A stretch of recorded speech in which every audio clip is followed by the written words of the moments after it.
Hey guys, welcome back. One of the things we're going to take a look at today is the warrior's mindset.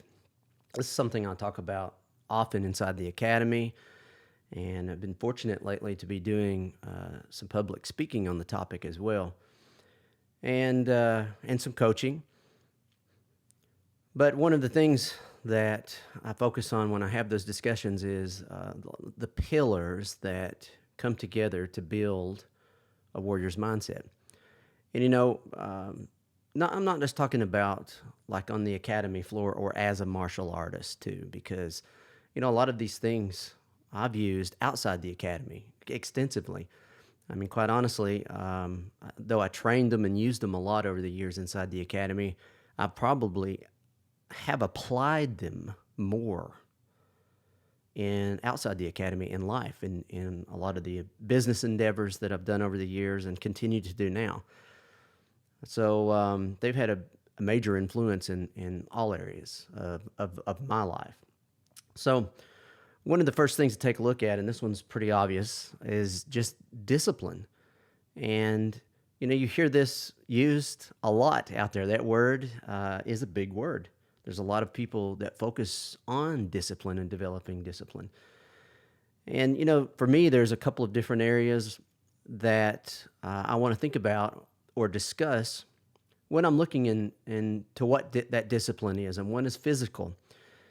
And for me, when I train myself, and part of my self-education process was learning how I learn and how I implement things into my life, and uh, a lot of even mind tools that I try to create routines out of, or I try to create a daily habit out of, I will generally start with a physical version of that principle.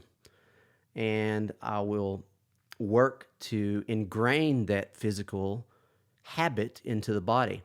And then I find for myself that it eventually starts to roll over to mental structure or emotional structure.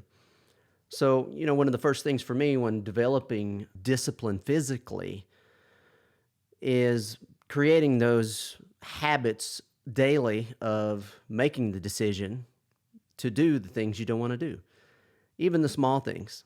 Those small things eventually build up over time to where you are having or you're developing that mental ability, that mental tool to make those decisions on the big items too. And that starts to involve the mind and the internal landscape. You start to look at what are those mental triggers or mental habits that you want to ingrain to start developing more mental discipline and emotional discipline. Um, Not having emotional discipline looks like being controlled emotionally. Uh, I see this a lot sparring with the guys. Sometimes, whether it is disappointment in yourself or disappointment in actions with another person on the mat, that stuff will control you. And it's a common thing on the mat when you see that you are, quote unquote, getting under the skin of your opponent, you're winning. And so it's important to develop that emotional discipline as well, because it allows us to create a resistance emotionally to things that can happen in life. And then that can allow us to come from a better position when we're making decisions on how to move forward.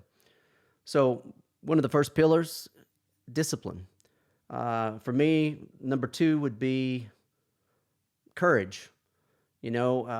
Developing bravery and courage in the face of challenges or the uncertainties of life. And a lot of times when I'm discussing courage, one of the things or one of the mental tools I'll use is going into the unknown. I say this quite often. Warriors or someone that is developing a warrior mindset, they get the position where they have less fear dealing with the unknown. obvious examples of this on the academy floor, but in business, even now, I'm looking at another endeavor that I want to start, and it's something that is completely outside my wheelhouse. And there's you are unsure about it. It's unknown what the outcome's going to be. So you're on the front end of this, looking to invest a lot of time, energy, and money. So there's a lot of risk, and you don't know how it's going to turn out, and there's no guarantees. So at those moments, uh, what decisions do you make? Do you decide to move forward, or does it stall you out in life? Do you end up staying where you are? Because a lot of times as human beings, we look for those moments of comfort, those positions of comfort, and we don't want to move out of them. But and that's one of the reasons it's on this list, is because for me, that's one of the things a warrior develops, is the automatic habit to go in those moments of decision or various levels of chaos. They develop a ability to move into the unknown, regardless of fear. The next one would be integrity. Obviously, that's a big one for me. Is doing what you say and saying what you do, and then taking into consideration when you make promises to do things, uh, thinking about it before you do, and deciding whether or not those actions are congruent with your overall life blueprint. So, the ability to maintain your word, I think that is a huge thing for warriors and the warrior mindset. And this not only applies to the culture of a warrior or a fighter, but also in business. That your reputation in business and in life will have a huge effect on the interactions with other people and opportunities that will come up. I've lived by this my entire life, and I can't say the huge effect that this one has had outside of the academy and in business. Because if you put in the work and you follow this pillar of this mindset, people start to recognize you as someone that takes action and will do what they say. They show up. I commonly will tell people when I make schedule events. Right now, I'm scheduling events into 2025, which is farther out than I have before. And a lot of clients are surprised. They're like, "Okay, you're going to make it, right?" And yeah, unless I'm dead, I will be there. And individuals that I've worked with in the past know that that is true. I've showed up in some pretty severe life situations going on, and still was there and still did the work. Um, Next is just awareness, the pillar of awareness. Um, you know, Basically, this could be on a scale, on a lower end of the scale is just being aware of your surroundings, which is pretty obvious. Being a warrior, being a fighter, you have to be aware immediately of what's going on in your surroundings. But also on a broader scale, one of the things this makes me think of is, don't be one of the walking dead that are out there that you walk around with their face buried in their phone, turned off, the volume's turned down slightly, and they're just kind of making it through the day. And all of us have experienced that. I mean, I use the cell phone as an example because that thing will pull you in sometimes. And you'll be surprised how much life units and how much time it will eat up. And when you look back at that time you spend, you're like, what just happened? What was I doing? And it's nothing. And you're almost in a daze. So get your head up, eyes up, and look around. And you'll be surprised too, uh, when you do that, looking around and watching other people, how many are still in that dazed state, moving through life. So, just maintaining a state of awareness. Obviously, sometimes you have to turn off because we recharge that way. But I think that it's become a common thing in today's society to spend more time in that state of off. And I believe as a warrior and someone that's polishing that warrior mindset, we are responsible to have eyes up, to be aware, because you see what's coming sooner. Not only just in life, but in business, anything you can apply it to. And I think part of being aware is knowing your purpose in life. And I can't tell you how many people that I work with. I've been doing a lot more coaching with individuals lately. Had some great opportunities due to just some of the new relationships I've built in the last couple of years. But part of going through those coaching and meeting clients is people, they'll be in their 30s and 40s and they still are like, I don't know really why I'm here. I don't know what direction I want to move in. So just purpose. And so being aware of what that is. And, sometimes that takes clarity, which is can be a difficult state to be in. And a lot of that goes back to what we're saying earlier is because there's so many inputs that we have in life right now, from the radio, the TV, news, the cell phone. There's constantly stuff being put in to our minds and our consciousness, which creates, chaos, mental chaos and clutter.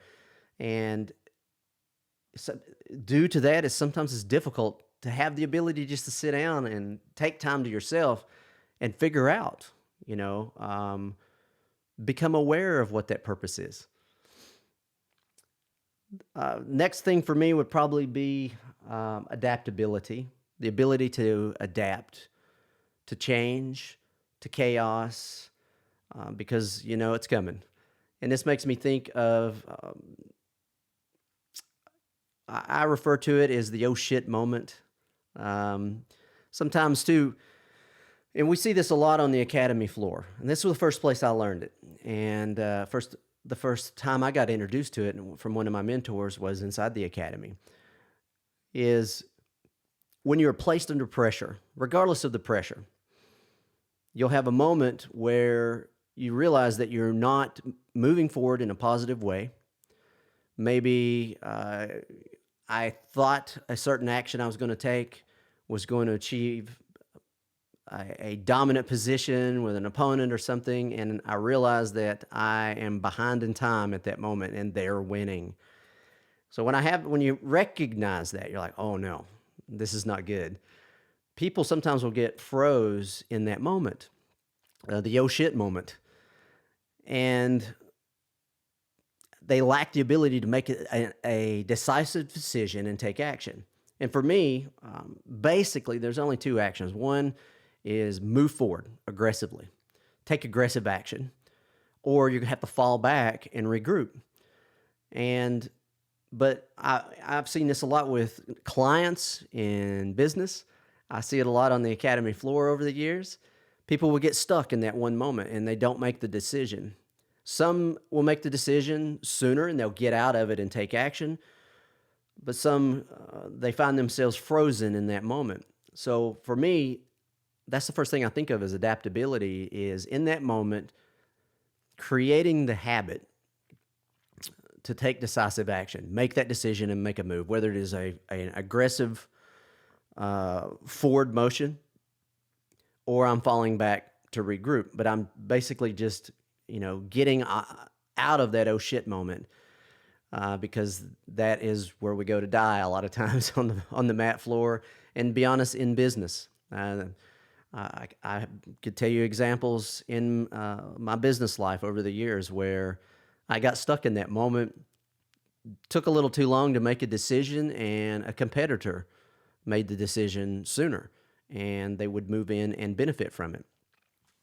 So it is a skill just to recognize when you are stuck in that moment and create the habit of making a decision and taking action. Sometimes it's not the best decision, but decide and don't be frozen. take action in one way or the other, move forward or fall back. So the next pillar for me would be perseverance. The ability to persevere in the face of adversity. This is a developed skill as well, both physically and mentally. And for me, obviously, due to my background, I got introduced to it on the academy floor, but I applied it more probably in life. But just the ability to not give up and have a harder mind to make those decisions. I see a lot of times, people, I see it on the academy floor when I have newer students. They're in positions and they're trying to do what they know they do. They're against a superior opponent. And so I'll see them and they're in a pretty good position to take action and do the right thing, but they just give up. You can see them making the decision in their mind, and then they'll just collapse underneath it. When they actually had an opportunity, maybe they weren't aware at that moment of what they could do, but you'll see them make that mental adjustment, and that affects everything. And I've had new students come in too that were just naturally wired to take action and not give up. They may not even know what to do. They may not do the right things, but they still have the ability. They have the mental habit, regardless of where they developed it, to decide and try. So as far as perseverance goes, just the ability to hang in there when the going gets tough, when you are under pressure and you're having to deal with it, and not talking yourself out of it. Sometimes everybody has that inner voice, and then for me, there's a couple of them in there. One of them speaks kindly to me, and then there's always one in there that says, "I don't know that you're going to do this. I don't know that you can pull this off." And that guy will talk you out of things sometimes, and he'll have a pretty good argument because he gets to follow you around every day, and he knows all of those little buttons that make you make the decision to give up. So don't talk yourself out of taking action and moving forward, not giving up. And also under perseverance, I would say, what is your level of hard work? I always see this in the gym. I'll be training. Lately, I'm been lucky to start getting back in the gym lately. The last year has been a time period for me to go through some adjustments physically. I've had to have 2 major surgeries in the last year, one on my shoulder and one on my elbow. And each one of them has taken a lot longer to recover from than I expected. But, we're getting there.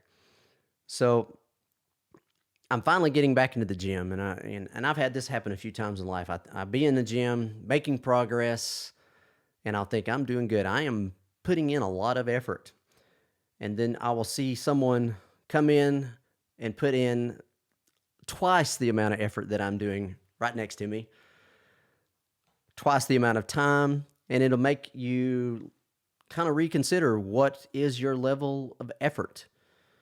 And consistent effort over time. And to me, this is directly connected to that perseverance.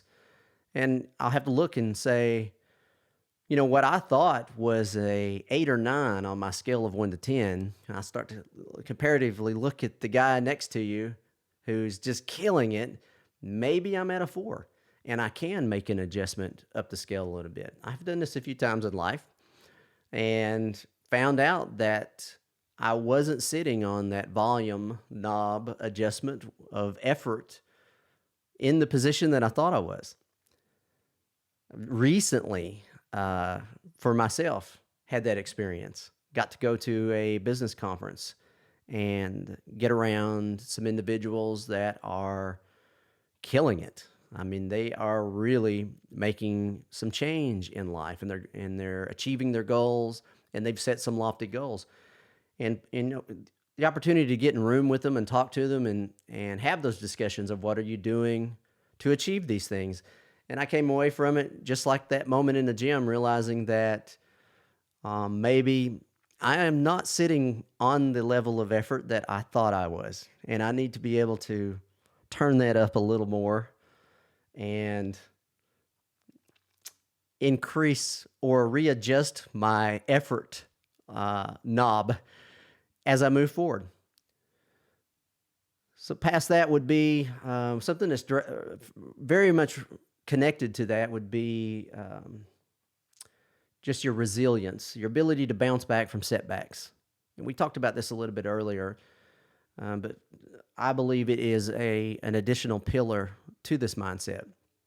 And this right away makes me think of a good friend of mine, Jason Redman. And the term he uses is getting off the X. And if you've never heard his story, I highly recommend you go check it out. It's incredible. And if anyone has been placed on an X and pulled himself off of it, he is that person. And that is a trait of a warrior. That's, to me, one of the major pillars of being a warrior is, and we talked about this a little bit earlier in the oh shit moment, but when you recognize that you're in that position, you're in the kill zone, your ability to get out of there, and that's directly connected to what we talked about earlier, is taking action, creating the mental habit to look at the situation you're in and decide to take an action. Even if it's imperfect action, that is okay, but just not getting stuck in a frozen position. Move forward or move back. It's okay too sometimes to take a step back and regroup and get a better view of what's going on so that you can make a more intelligent decision, and then probably at that point move back forward. But having the resilience to bounce back out of those situations when those chaotic moments, regardless of if it's an academy floor, if it's in business, if it's in life, take some action and get off that X, so to speak. I guess one more for me would be focus and concentration. This is, for me, fortunately, something I learned at a very young age. One of my teachers and one of my mentors, and growing up too, if you've read the book, I dealt with ADHD, and the letter got sent home to mom, and mom decided not to handle it with drugs, and was able to make that decision at the time. I don't even know if you can make that decision now. I think that, or people very easily go in the let's use drugs direction. But I was very fortunate that she didn't, but I still struggled with it tremendously. And one of my teachers recognized this. And one of the first things he had me do was start to what he called turn down the noise. And for me at that time, what that meant was like television. He said, I want you to completely eliminate it. Don't waste time on it. And he said, in the future, you may be able to add it back in, but right now I want it off. Radio, which, turn it off. I don't want any input other than certain things. And we're going to decide what those certain things are. And we talked about this a little bit earlier, is a lot of information gets put in to the internal landscape from the cell phone, from the TV, from the news, gossip, which was another one that he gave me. I think that was the third one on the list, is we're going to eliminate gossip. Anytime it comes up, walk away from it, because it's worthless. It's nothing but garbage, mental garbage. So I don't want you putting it in there.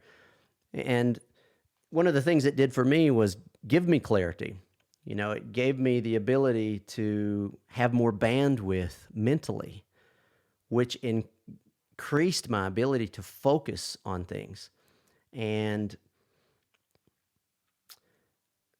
sharpen the laser beam that I was aiming at my goals.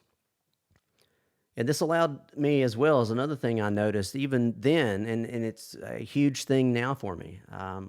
I didn't own a TV for decades.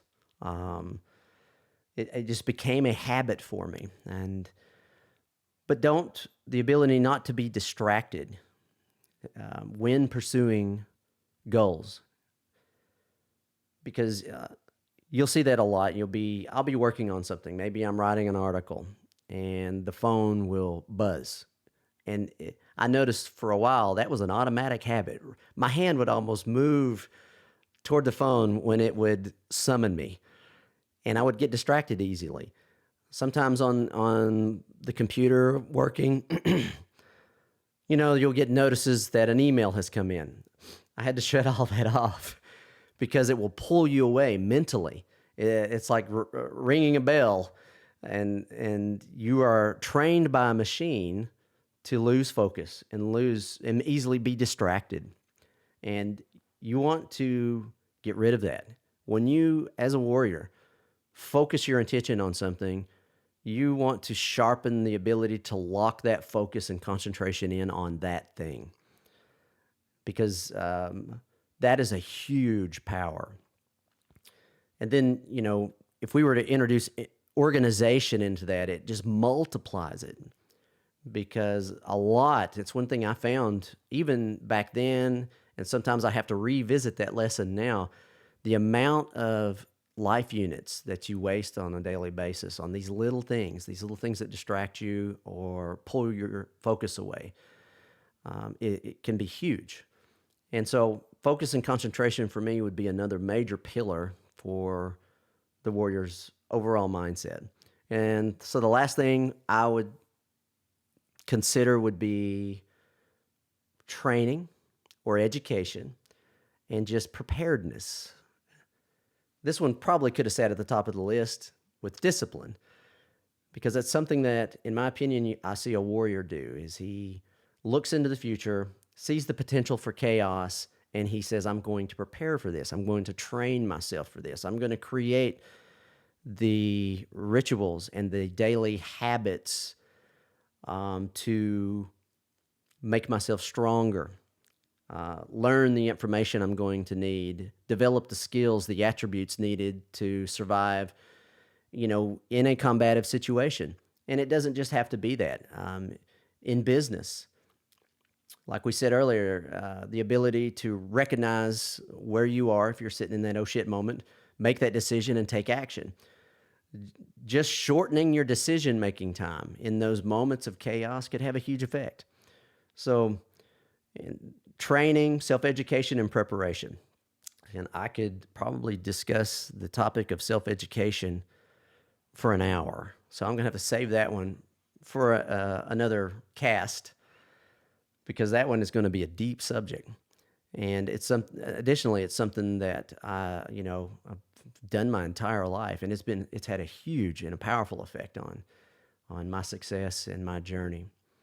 Okay, guys, went a little longer than I expected today, but hopefully you got something out of this, and you were able, even if you were just able to look at a few of these different pillars, that you might say, I want to implement that into my life, my journey forward, to achieve more and be more and vibrate at a higher level, then I did my job. All right, guys, thanks for being a part of the show today. If you like what you're seeing, please like and subscribe. Give us a follow, because it helps us out. And if you have someone that you think would benefit from the show and the information that we're covering, feel free to share it, because that helps as well. All right, I'll see you guys a little later. I appreciate you spending time with us. I know there's a lot of places you could be, but you chose to be here watching or listening to me, and I appreciate that.